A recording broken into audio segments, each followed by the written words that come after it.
Thank you for watching. Oops, nag-overtake rin ang truck. Oop. Yan. May kubra. Tsokolate.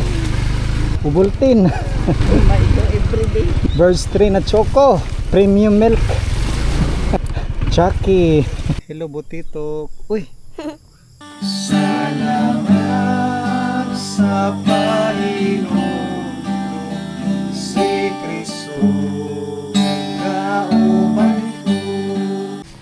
Good morning guys. Pupunta tayo ngayon sa Laak Pioneering Church. Kasi first week of the month. Yan ang schedule ko doon. First and third week of the month. Saturday and Sunday. Tulpak ng ating dala. Mga snacks sa kabataan. Ang oras ay 10:21 in the morning. Ating susunduin muna si Lexter sa kanyang palasyo. Punong-puno. Lock muna natin dito sa church sa Pambuga.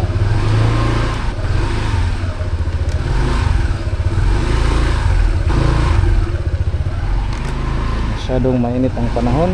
Close muna natin ang gate.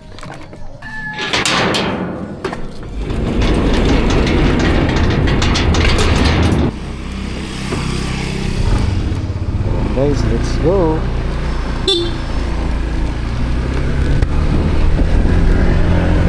Ayan si Lexter guys. Oh. Good morning. Good morning. Transfer muna itong mga snacks.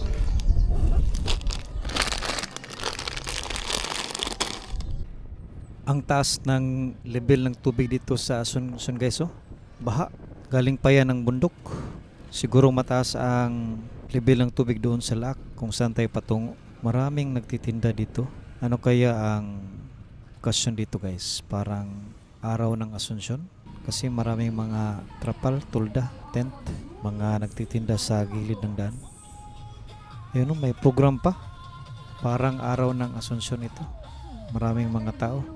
Siguro may concert dyan kagabi. Maganda ang panahon dito sa Asunsyon guys. Maliwalas ang panahon. Hindi ganong tirik ang araw. Maganda magbiyahe kapag ganitong panahon. Matataas na yung mga luntiang palayan sa gilid ng daan.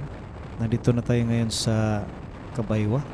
Kaliwat kanan ang palayan dito guys. Dito na area ay flood prone area. Kailangan mo talagang i-timing ang pagtanim dito ng mga palay para hindi mabutan ng pagbaha. Kasi kapag straight ang ulan, binabaha ito dito. Parang hindi maganda ang tiyan ko guys. Dito rin, no, ginagawa ang daan. Mataas rin ang level ng tubig dito. Mag-stop over muna tayo doon sa bahay ni Ma'am Glenn. Mag-CCR muna tayo doon.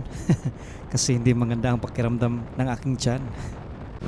Hi guys! Kilala niyo ba yan guys? Siya ang may-ari itong 100 hectares dito sa Concepcion. Ayan pala ang teacher ko, si Ma'am Glenn. Ayan guys, oh, si Ma'am Glenn yan. Oh, sige, nakaw na. Nag-share ako sa kanyang palasyo guys. Ang ganda ng kanyang CR. May helipad pala doon at meron pang submarine na antabay. Yan pala ang kanyang garden of Eden dito. Yan ang kanyang masipag na husband. Pero si Ma'am Glenn hindi masipag. Nagduyan-duyan lang. Iniwan niya ang kanyang husband doon, no? Naglalaba. Ma'am Glenn, thank you. Amping, thank you for watching. O, diba? Thank you Ma'am Glenn sa yung magandang CR, comfort room. Let's move forward guys, patungong Laak. Dito ay ginagawa ang mga daan na landslide. Matagal ito natingga. Ngayon ay kanilang ginagawa na. Nilalagyan nila ng riprap para ang lupa ay hindi dumausdos. Dahil yan sa walang humpay na pag-ulan, ang lupa ay lumalambot kaya nagkakaroon ng landslide. Patungo na tayo ngayon ng Laak. Dito rin sa Laak guys ay mataas rin ang level ng tubig. Tingnan nyo naman, oh, color brown ang tubig. Ano kaya nangyari dito? Bakit sila huminto? Buti na lang walang disgrasya dito guys sa may Kapatagan banda. Overtake muna natin ito. Oops, nag-overtake rin ang truck. Dalawa kami nag-overtake. Buti at walang kasalubong. Nandito na tayo sa pakurbada. Very sharp curve na daan. Dahan-dahan lang tayo dahil may sasakyan sa unahan. Hindi natin yan overtikan. Nandito na tayo ngayon sa sentro ng laak. Ang ganda ng tanawin. Ang ganda ng kanilang puno dito. Ang acacia trees. Nagkakaroon ng malawak na lilim. Malapad ang daan, di ba? Ang ganda dito sa sentro ng laak. Wala ganong tao. Rough road muna tayo dito guys, sa konting rough road. At ayan, maputik na mabasa. Umulan siguro kaninang umaga dito dahil may natambak na tubig. Paahon tayo guys. Up! Meron pang turkey or pabo nasa gitna ng daan. Naka-attack mode pa siya. Itik muna tayo dito sa bata na nagmumotor. Malapit na tayo sa Milali guys. Bubungad sa atin ang tulay ng Milali. Tingnan natin ang ilog. Ayun, brown at color green. Malakas siguro ang ulan sa bukid kasi tumaas ang level ng tubig sa ilog. Nandito na tayo ngayon guys sa Milali. Ayan ang kanilang barangay hall. Dito guys ay na landslide. Ito, hindi pa rin ginagawa. Tingnan nyo naman ang karasada ay nabiak. Nabiyak talaga dahil sa lupa na dumaos-dos. Another tulay na naman dito patong Dato Ampunan. Kamusta kaya ang tubig dito? Mataas rin ng konti ang level ng tubig dito sa tulay patungong Dato Ampunan.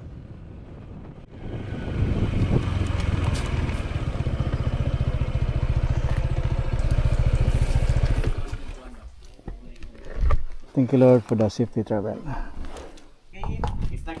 Sige. Musta? Hi vlog. Musta? Mayong udto. Naglain akong tiyan. Gihanger po na ko kung tiyan kaya. Ano sa man? Good morning. May utko. Ang sabi Ito man po ko bago ba man po ko nabot ikaglaak. Ayan guys, ang sarap ng aming tanghalian, no? Guys, pupunta tayo ngayon sa Pioneering Church. Salamat sa aming tanghalian, kinabidyoan at peruder. Usog kami. Meron pa bibingka. Baha ang mga ilog sa tulay. So, sabi ni Peruder, madaanan raw ang ilog dito. Malamig ang hangin dito sa bukid. Lilinisan na pala dito. Nagtabas sila ng mga damo.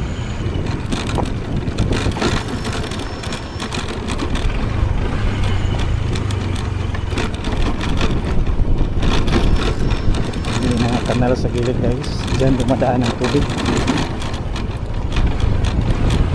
Kaya ang daan ito ay iba. Lalo na dinadaanan ng malaking truck.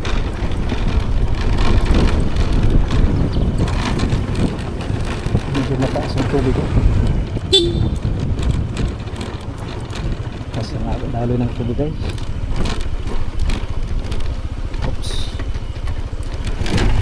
Ng konti. River crossing muna naman tayo dito guys. Yan. Malalim nga. Oh, may platform area na. Basa ang pantalon guys. Malalim nga ang tubig. Nila ng mga bato para kapit yung lupa dahil ang lalim ng kalsada nito ay panas.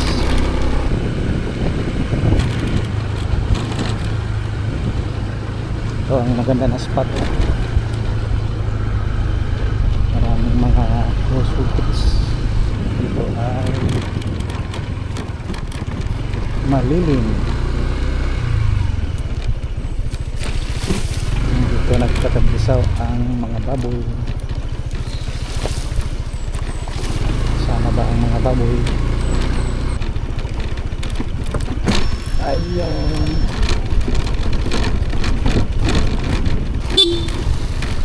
James.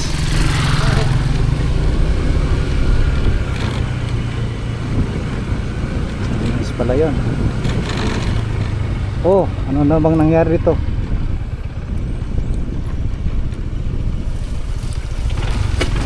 Oh. Putik na. Unahin na natin to sila. So, yan.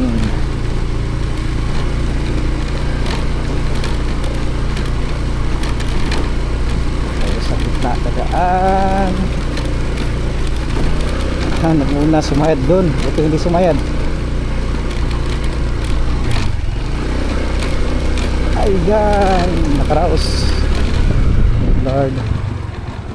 Dito na naman. Ano ba ito? Tsokolate. Ubultin. Milo. Yan na naman. Birds 3 na choco. Choco na gatas. Gatas na choco. Ano ba ito? Premium milk. Chocolate flavor. Putik rin dito. Sumasayaw.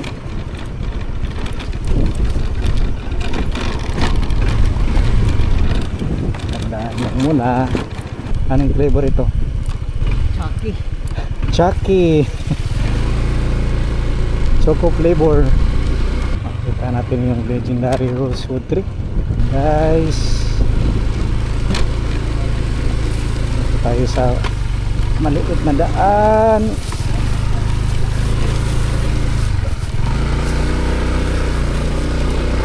Hinirap ng kunti.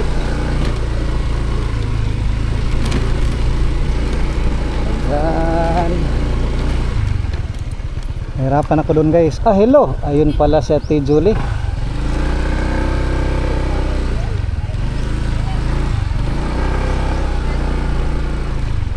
Okay, nakarating na tayo.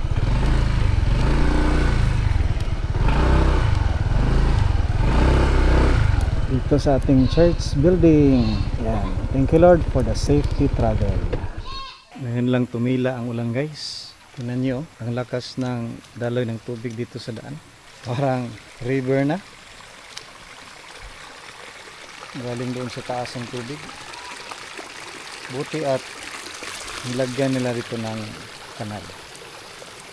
Yan ang problema dito kapag umuulan. Sa gitna na ng daan dumadalo yung tubig.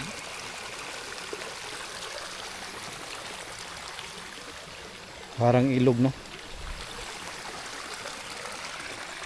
Buti dito guys ay na-block ang tubig. Nung una dumadaloy yan ang tubig dyan sa gilid. Tingnan natin kung meron ng konti.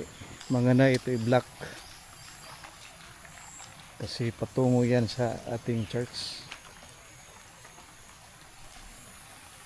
Meron ring daloy ng tubig ito galing doon. River flows, malakas ang daloy ng tubig. Galing pala doon sa kabila. Malakas rin guys, oh. Maganda yan i-block para hindi doon lumalo ang tubig, diba? Malakas. Meron na mga kabataan doon sa purok nagaantay. Oh, diba? Oh, kubra. May kubra. Yan guys, oh, kubra. Hello, guys, nara mo?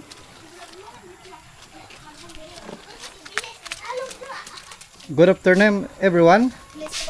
Good afternoon. Good afternoon. Hello, guys. Pastor, na Hello, guys. Hello, Nakong balita, guys. Pastor, na ay nangsalong Pastor, dari sa kanal, si Binis. Ano nang salo man siya? Donate food, Pastor. Oy, yan ang mga early bird.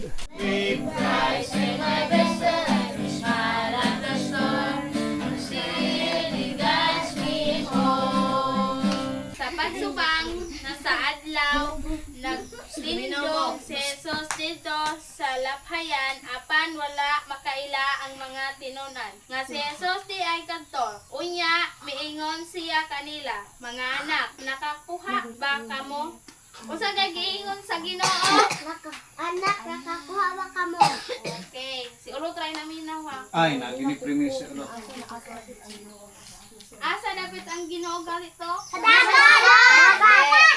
Proverbs 3 verse 5. Trust in the Lord with all your heart and lean not on On your understanding. own understanding. Jesus. Okay, kasi tuhan na to dong. Si Jesus, kasi tuhan nga siya, namatay sa krus tungod sa imong sala, ginubungkog na banhaw. Kinsa gani atong manluwak, kinsa pangalan si Jesus. Wow. Ang pit ni Erwin. Ha? Ka-cute oh. Ito, Anong pangalan yan? titok. Pitok. Pitok? Butitok. Butitok.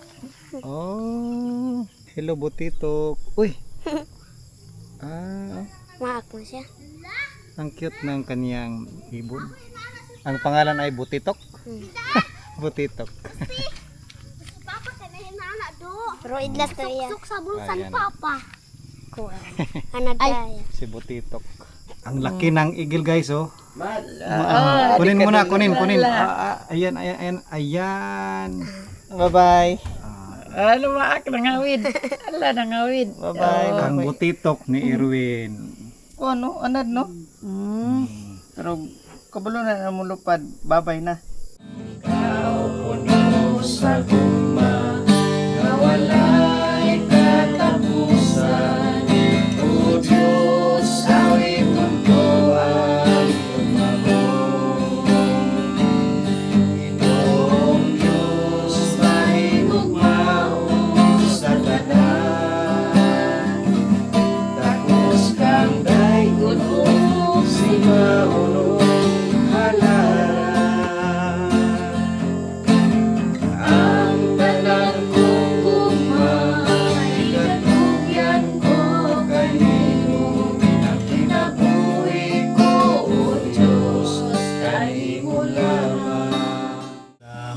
O Diyos kanimo sa tanang nga hatag mo. Salamat sa Panginoon si Kristo kauban ko. Salamat sa hustong ibig ug sa tingulan usab. Salamat sa mga luha ug kalinaw sa kalan.